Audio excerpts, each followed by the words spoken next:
In this podcast episode, Megyn Kelly joins the discussion to provide a candid and wide-ranging analysis of the recent U.S. actions in Venezuela, the evolving nature of American foreign policy and empire, and the internal dynamics within the conservative movement.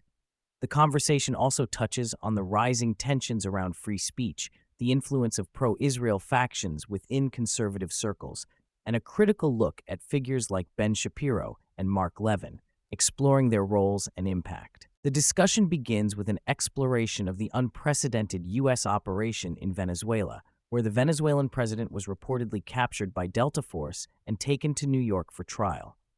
This action marks a stark departure from the hidden motives that previously underpinned U.S. foreign interventions. Unlike past justifications cloaked in ideals of democracy or human rights, this move was openly justified by national interest and resource control, specifically Venezuela's vast oil reserves. Kelly and the host agree this represents the U.S. openly acknowledging its imperial status, shedding prior pretenses. Kelly expresses skepticism about this new aggressive stance, noting that while honesty about motives is refreshing, it comes with great risks. She worries about unintended consequences similar to those witnessed in Libya post-intervention, such as chaos, civil war, and humanitarian crises. Despite the administration's attempt to place Maduro's number 2 in charge to maintain some stability, the possibility of a power vacuum and increased violence looms large. Kelly emphasizes her preference for a defensive military posture over offensive empire building and remains wary about overextending the U.S. military in complex foreign entanglements. The episode underscores the consolidation of power in the executive branch as an inevitable byproduct of America's imperial phase. Congress's diminishing role is highlighted by its absence in critical decisions like the Venezuela operation. This shift means that future presidential elections have exponentially more weight, given the enhanced unilateral powers of the president. Kelly and the host note this centralization as a familiar cycle in empires, but caution that it demands serious, measured leadership to avoid disastrous overreach or hubris. With the U.S. openly pursuing raw national interest, traditional international laws and norms, especially those protecting smaller nations from the domination by great powers, are described as effectively dead. The move in Venezuela, openly motivated by oil politics, challenges the established narrative that aggressive acts by powers like Russia in Ukraine or China toward Taiwan are unjustified. The podcast argues this newfound honesty exposes the hypocrisy in previous foreign policy stances and potentially undermines international institutions like the UN, NATO, and WHO, casting them as obsolete once the pretense of shared global values is discarded. The conversation turns to the newly announced Pentagon budget hike to $15 trillion, signaling preparation for significant military conflict rather than peacekeeping or simple defense. Kelly warns this points toward the likelihood of escalating warfare in coming years, potentially a global conflict. She suggests that strategic alliances, particularly between the U.S. and Russia, are essential to prevent the formation of an adversarial Russia-China bloc that could overwhelm American power.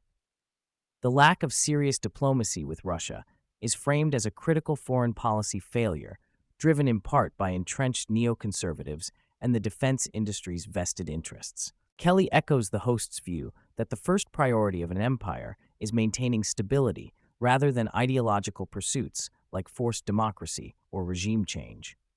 She highlights the Trump administration's apparent decision to avoid chaos in Venezuela by leaving Maduro's deputy in place, contrasting it with the disastrous outcomes in Iraq and Libya.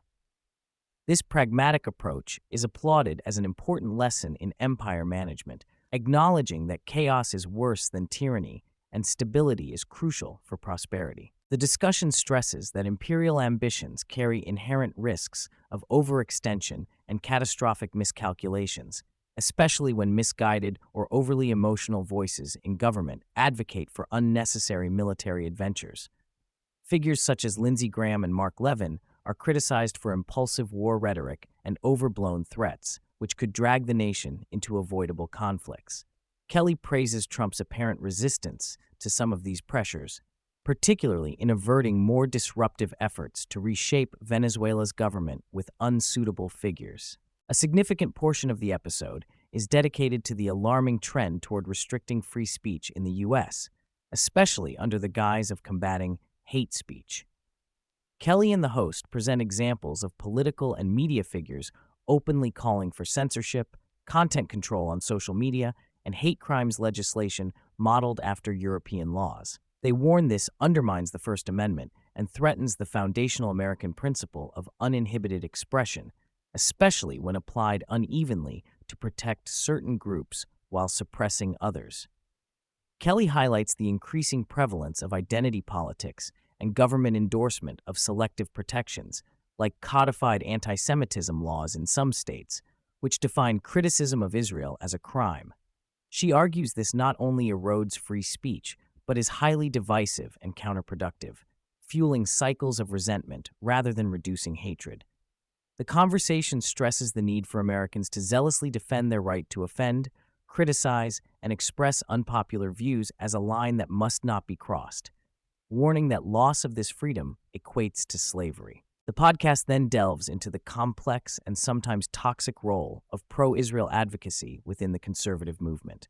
Kelly reveals how intense loyalty to Israel among some factions has led to ostracization and censorship of even fellow conservatives who question or criticize aspects of Israeli policy. She shares her personal experience with being labeled anti-Semitic for refusing to condemn fellow conservatives like Candace Owens or sever relationships over disagreements about Israel.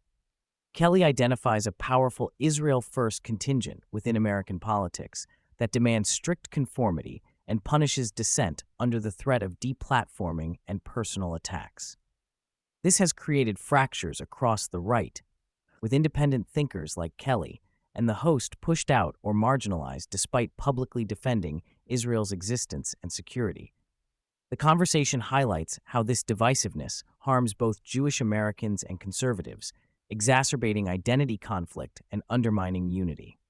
A focal point of the discussion is the particularly aggressive and antagonistic conduct of Mark Levin, a well-known conservative commentator.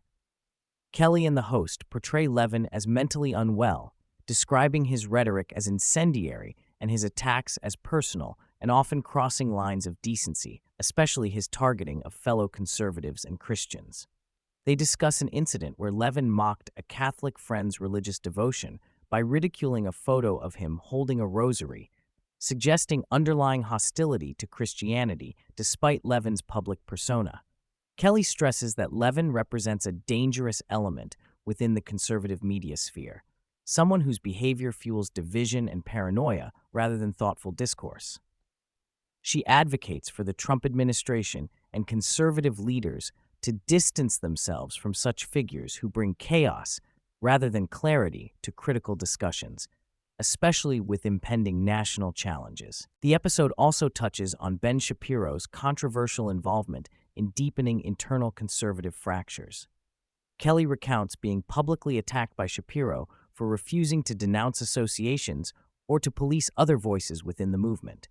She characterizes his actions as damaging and driven by rigid adherence to pro-Israel and pro-establishment positions at the expense of broader conservative unity. The tension between principled independence and factional loyalty is portrayed as a significant ongoing struggle. Kelly offers a critical appraisal of the major media outlets, focusing on CBS News and Fox News. She expresses little optimism about CBS's ability to regain relevance or credibility, citing poorly executed leadership like Barry Weiss's ill-advised initiatives, which have alienated talent and viewers alike. Kelly voices skepticism about Weiss's suitability for broadcast journalism, despite being an articulate commentator. Regarding Fox News, Kelly observes that the network's current formula heavily relies on its association with Donald Trump's star power, which will fade after his eventual departure. She emphasizes that younger conservatives are increasingly alienated by Fox's unwavering pro-Israel and neoconservative stance, which does not reflect their skepticism toward foreign interventions and identity politics. Kelly warns that without adaptation, Fox faces decline similar to other traditional networks struggling to engage the next generation. Kelly reveals her personal journey in reconsidering long-held assumptions about Israel and the Middle East. questioning the simplistic narratives often propagated within conservative circles and mainstream media.